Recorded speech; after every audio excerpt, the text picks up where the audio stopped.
certain spirit of creativity and innovation. And on the other, they were looking for critical thinking, problem solving.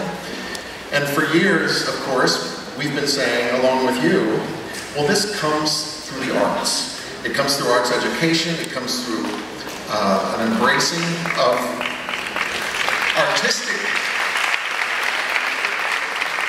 artistic decisions, which are constantly solving problems that don't have single right answers, but involve judgment and taste. So we honor you teachers and are very pleased you're here. The other group, of course, that this event honors are the poets. We're thrilled. We're just thrilled with the group of poets who are about to take the stage. My colleague Jim Haba will have a word to say about that in just a minute. But let me honor a third group briefly that might not be immediately obvious. And that's the group at the Dodge Foundation that for the last now 22 years has been able to make poetry flourish in New Jersey and beyond.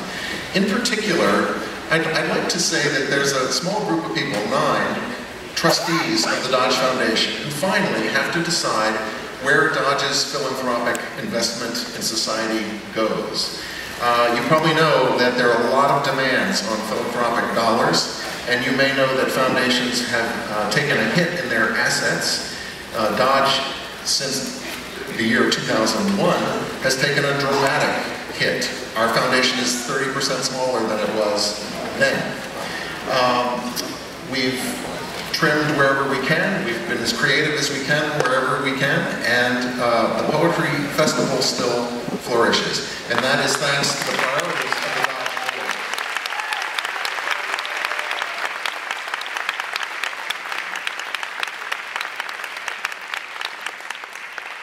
I have one of my board members here, and I'm thinking he might have been caught in that lunch jam that Jim mentioned about.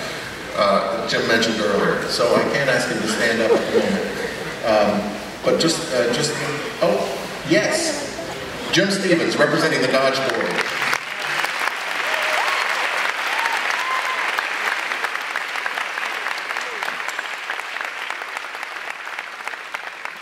And I'd like to recognize, of course, the Dodge staff.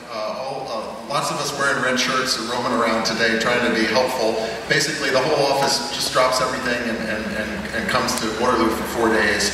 In particular, may I talk about the poetry staff. We have a small group of dedicated people who work, as soon as one festival ends, they start working on the next. Martin Farewell, who is Jim's assistant, and a permanent group of 4 or 5, which expands to 20 or 30 for this event. So I'd just like to thank them for their incredible dedication.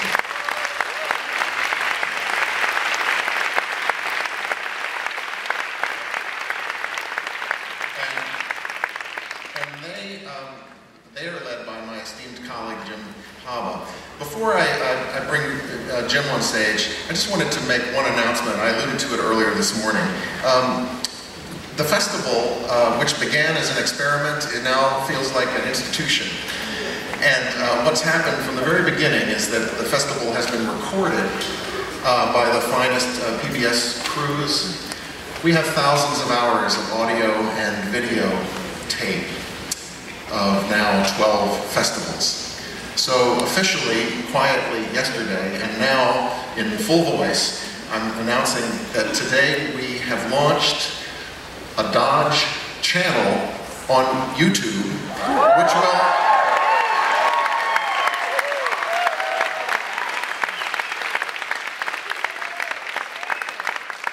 we hope over time will become the foremost resource for poetry teachers around the world. We have some little teasers up from the 2006 festival. If you go to YouTube and type in GR Dodge or any of the following names, you will see some beautifully edited tape from 2 years ago, including Billy Collins and Mark Doty and Lucille Clifton, who you'll see in just a few minutes. but also some other folks that those of you who are with us remember just the stunning appearances of Taha Muhammad Ali and Akiwa Adler-Melendez, Tony Hoagland, Linda Gray, Linda Hogan. It's really going to be quite extraordinary. I mentioned earlier that there's paying for all this is a challenge, and I just want to enlist your help in one of our dreams, which is this, that there will literally be a grassroots movement among teachers around the world to help make this archive available. You may have been on YouTube to the nonprofit channels and seen the little PayPal thing that you can click and send $5 or $10. I truly hope that we'll be able to make the case that 1 million classrooms around the world would feel it's worth $5 to have about 1,000 or 2,000 hours of Dodge Poetry Festival. If that happens, it's going to be very speedy getting that out to the world. So they ask you to look at it, ask you to subscribe, tell your friends, and maybe even send $5. Okay? So enjoy that. And most of all now, enjoy the afternoon. I'd like to introduce a person I and everyone else calls the heart and soul of the Dodge Festival, Jim Haba.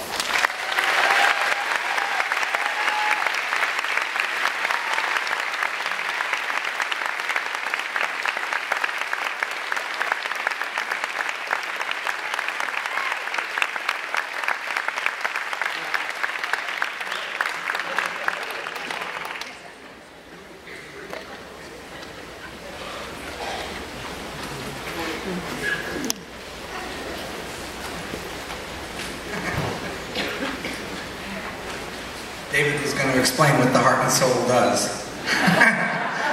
which is round up poets, which is a part of it, and think about how they might work together and in different combinations.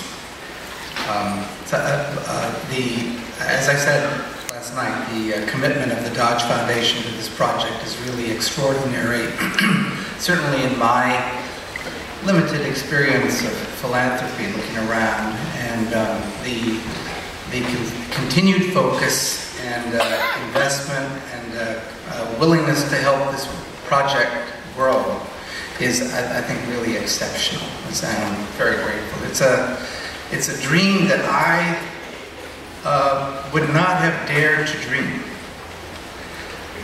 that was realized not in a sense by me, but by this other awareness. I can't explain it, I can't name it, that sort of infused the organization and won continued approval. So thanks very much to them.